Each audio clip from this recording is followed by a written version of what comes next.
नमस्कार छात्रों, मैं सोमनाथ पटने संत Tukaram national model school Latur से आपके लिए हिंदी व्याकरण का एक घटक लेकर आया हूँ। उसका नाम है उपसर्ग। देखिए, उपसर्ग किसे कहते हैं? उपसर्ग शब्द का वो हिस्सा है जो शब्द मूल शब्द के पहले जुड़कर उस शब्द के अर्थ में परिवर्तित करता है। उदाहरण के तौर पर प्रहार इस शब्द में प्र यह उपसर्ग है और हार यह मूल शब्द है। देखिए, हार इस शब्द का अगर आप अर्थ लेंगे तो हार जीत वाला हार या पहनने की माला, दो अर्थ निकलते हैं। लेकिन जब प्र यह शब्द के पहले जुड़ जाता है तो उसका अर्थ मारना या तोड़ना होता है। देखिए, शब्द में कैसे परिवर्तन होता है।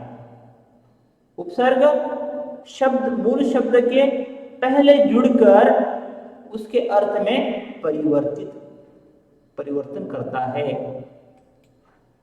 देखिए, हम परिभाषा देखेंगे।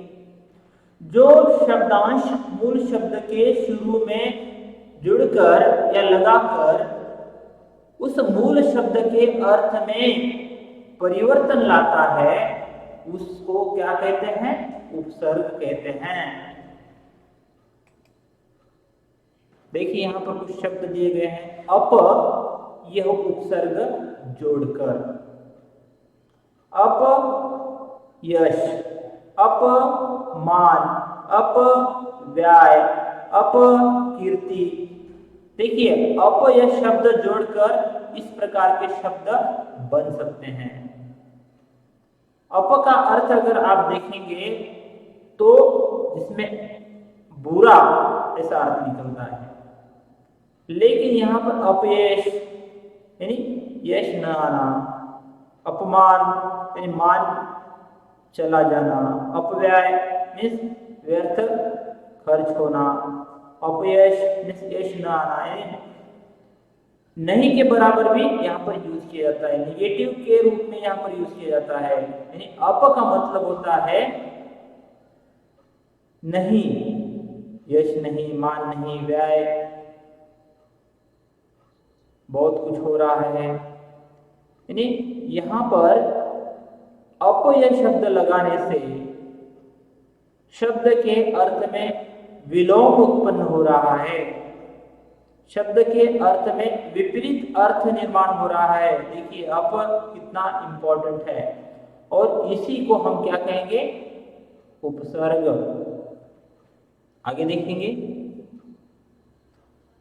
बच्चों, पहले चित्र में हमने देखा कि शब्दों की निर्मिति कैसे होती है। शब्द के शुरू में अप इस शब्दांश को लगाकर ढेर सारे शब्द जो है यहां पर बने हुए हैं। अब देखिए, परिय शब्द लगाकर कैसे शब्द बनते हैं? पर्यावरण, परिणाम, परिपूर्ण, परिवर्तन। दूर्य शब्द लगाकर कैसे शब्द बनते हैं? दुर्घटना, दुर्बल, दुर्भाग्य, दुर्जन। इस प्रकार के शब्द यहाँ पर बनते हुए आपको दिखाई दे रहे हैं। दुर्घटना, दुर्बल, दुर्जन। दूर का मतलब बुरा, दुर्घटना, बुरी घटना। दुर्बल यानी जिसमें बल नहीं है ऐसा व्यक्ति। दुर्जन यानी बुरा व्यक्ति। दुर्गुण मीन्स बुरे गुण वाला। उसके बाद दुर्भाग्य, दुर्भाग्य मीन्स बुरे भाग्य वाला। यानी दूर यह शब्द लगाकर किस प्रकार शब्द के अर्थ में परिवर्तन होता है, यह हमने देखा। इसके बाद में यहां पर कुछ शब्द दिए गए हैं।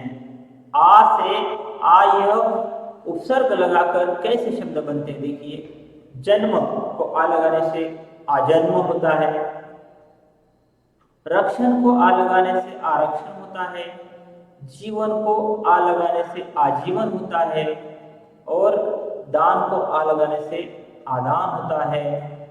देखिए शब्द कैसे निर्माण हुए हैं, ठीक वैसे ही यहाँ पर आप देखेंगे कि अनु लगाने से कैसे शब्द बने हैं। राग को अनु लगाने से अनुराग बन गया है ना। राग को अनु लगाने से अनुराग बना है। रूप को अनु लगाने से अनुरूप बन गया। वाद को अनु लगाने से अनुवाद बन गया और शासन को अनु लगाने से अनुशासन बन गया। अनु का मतलब पीछे, है ना। अभी देखिए यहाँ पर कुछ शब्द अभी, है ना। अभी जो है अभी, अभी अभिमान, मान को अभी लगाने से अभिमान बन गया।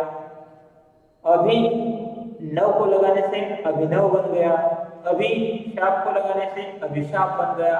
अभी प्राय से, अभी प्राय को लगाने से अभिप्राय बन गया। यानी मान, नव, शाप, प्राय, इसको अभी ये उपसर्ग लगाने से अभिमान, अभिशाप, अभिनव, अभिप्राय, इस प्रकार के शब्द यहाँ पर नए शब्द आपको देखने के लिए मिल रहे हैं। ठीक वैसे ही यहाँ पर आप देख रहे हैं, है ना। इस साइड में देखिए, यहां पर देखिए सत्य, सत्य को लगाने से क्या क्या शब्द बन रहे हैं। सत्य के आगे, पुरुष के आगे अगर सत्य लगाया तो सत्पुरुष बन गया। संग के आगे सत्य लगाने से सत्संग बन गया। कर्म के आगे सत्य लगाने से सत्कर्म बन गया और भाव के आगे सत्य लगाने से सद्भाव बन गया। देखिए अर्थ में कैसे परिवर्तन आ रहा है। केवल सत्य इसका प्रयोग करने से उस शब्द का एक विशेष अर्थ वहां पर प्रकट हो रहा है। यानी अर्थ में परिवर्तन आ रहा है, उस शब्द में परिवर्तन आ रहा है। उस शब्द का मूल अर्थ न होते हुए एक विशेष अर्थ की प्राप्ति यहाँ पर होते हुए आपको दिखाई दे रही है। पुरुष आपको पता है स्त्री पुरुष क्या होता है, लेकिन सत्य लगाने से सत्पुरुष, जो सत्यवान पुरुष है। सत्संग, संग मीन्स हम किसी के भी संग रहते हैं ना। सत्य लगाने से सत्संग यानी अच्छी संगत। सत्कर्म अच्छे कर्म। सद्भाव, भाव तो हमारे दिल में रहता है, लेकिन सद्भाव, देखिए अच्छा भाव वहां पर उत्पन्न होता है। कितने अच्छे अच्छे शब्द उपसर्ग लगाने से यहाँ पर बन रहे हैं। इसका मतलब आपको उपसर्ग किसे कहते हैं पता चला होगा। जो मूल शब्द होता है उसके पहले शुरुआत में शब्दांश जोड़ा जाता है और उसके अर्थ में एक विशेष बदलाव आता है, उसी को हम कहते हैं उपसर्ग। देखिए अउपसर्ग लगाने से कैसे शब्दों का अर्थ निर्माण होता है। जैसे ज्ञान, धर्म, शिक्षा, हिंसा, इसके सामने केवल अ लगाने से उन शब्दों का विलोम अर्थ निर्माण होता है। अपोजिट मीनिंग यहाँ पर आता है। जैसे ज्ञान के सामने अ लगाने से अज्ञान, जैसे धर्म के आगे अ लगाने से अधर्म, शिक्षा के सामने अ लगाने से अशिक्षा, हिंसा के सामने अ लगाने से अहिंसा। देखिए कितना बड़ा बदलाव है। इसलिए हिंदी व्याकरण पढ़ते समय उपसर्ग को पढ़ना बहुत बहुत जरूरी है। उपसर्ग का मतलब आप जानते हो। उपसर्ग का मतलब मीन्स शब्द का वह अंश जो शब्द के पहले जुड़ता है। शब्द के बाद में जो जुड़ता है वह प्रत्यय नहीं हो, प्रत्यय होता है, लेकिन शब्द के पहले जो जुड़ा जाता है उसको उपसर्ग कहते हैं। तो इन उदाहरणों से आपको पता चला होगा कि उपसर्ग क्या होता है। अभी कुछ उदाहरण हम देखेंगे। यहां पर देखिए, आपको यहां पर एक चित्र दिखाई दे रहा है। इस चित्र के बीचों बीच खुश है। खुश यह उपसर्ग है। देखिए उपसर्ग कैसे है, क्योंकि शब्द के पहले खुश खुश खुश खुश खुश लगता है और नया शब्द बन जाता है। देखिए खुशबू, खुशहाल, खुश मिजाज, खुश किस्मत, खुश नसीब। देखिए सभी जो अच्छे नसीब वाले होते हैं उसको खुश नसीब कहते हैं। नसीब तो हर किसी के पास होता है, लेकिन खुश नसीब कुछ ही लोग होते हैं। खुशबू, देखिए बदबू, खुशबू, खुश लगाने से वो अच्छी होती है। हाल, खुशहाल, देखिए हाल हमारे तो हाल होते हैं, लेकिन खुशहाल हम जब होते हैं तब हम बहुत आनंदित होते हैं। खुश मिजाज यानी अच्छे मिजाज वाले। खुश किस्मत यानी खुश किस्मत किसे कहते हैं, जो अच्छी किस्म की किस्मत का होता है उसको खुशकिस्मत कहते हैं। देखिए कितने सारे शब्द हमने आज देख लिए। इसका मतलब यह है कि आपको पता चल गया कि उपसर्ग क्या होता है। बच्चों अभी हम नीचे दिए गए कुछ उपसर्ग देखेंगे। देखिए गैर या उपसर्ग लगाने से कैसे शब्द बनते हैं। शब्दों का जाल जिस छात्र को पता होता है उस छात्र का भाषा पर प्रभुत्व होता है, इसलिए व्याकरण पढ़ना चाहिए मित्रों। जैसे देखिए गैर से कैसे शब्द बनते हैं, कानून गैर कानून, हाजिर गैर हाजिर, मुल्क गैर मुल्क, जिम्मेदार गैर जिम्मेदार। देखिए सभी शब्द विलोम बन रहे हैं।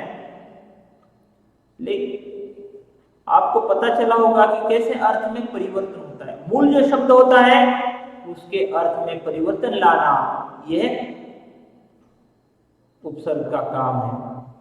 देखिए यहां पर और कुछ उदाहरण हम देखेंगे, जैसे ना से नालायक। देखिए लायक में जिसमें एबिलिटी है, जो काबिल है उसको लायक कहेंगे, लेकिन केवल और केवल ना शब्द लगाने से नालायक बनता है।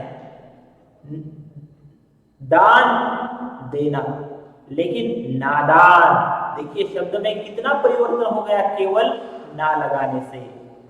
पसंद तो अगर ना लगाया तो नापसंद होता है। समझ को अगर ना लगाया तो नासमझ होता है। मर्द को अगर ना लगाया तो वो नामर्द होता है। देखिए शब्दों में कितना परिवर्तन हो रहा है उस उपसर्गों के कारण। इसलिए उपसर्ग का अध्ययन करना बहुत जरूरी है। उपसर्ग पता होना चाहिए। हिंदी के छात्रों को इन उपसर्गों की जानकारी हो, इसीलिए मैं आपके लिए ये वीडियो लेकर आया हूं।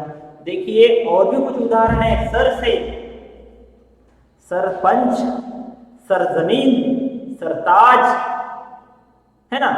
कितने सुंदर सुंदर उदाहरण हैं। अगर आपने इसको एक बार देख लिया तो आपके माइंड में या आपके मस्तिष्क में ये फिट हो जाएंगे। तो उपसर्ग के साथ मैं यहां पर आपसे विदा लेता हूं। धन्यवाद। मेरा वीडियो अगर अच्छा लगा तो जरूर लाइक करना। फिर से धन्यवाद।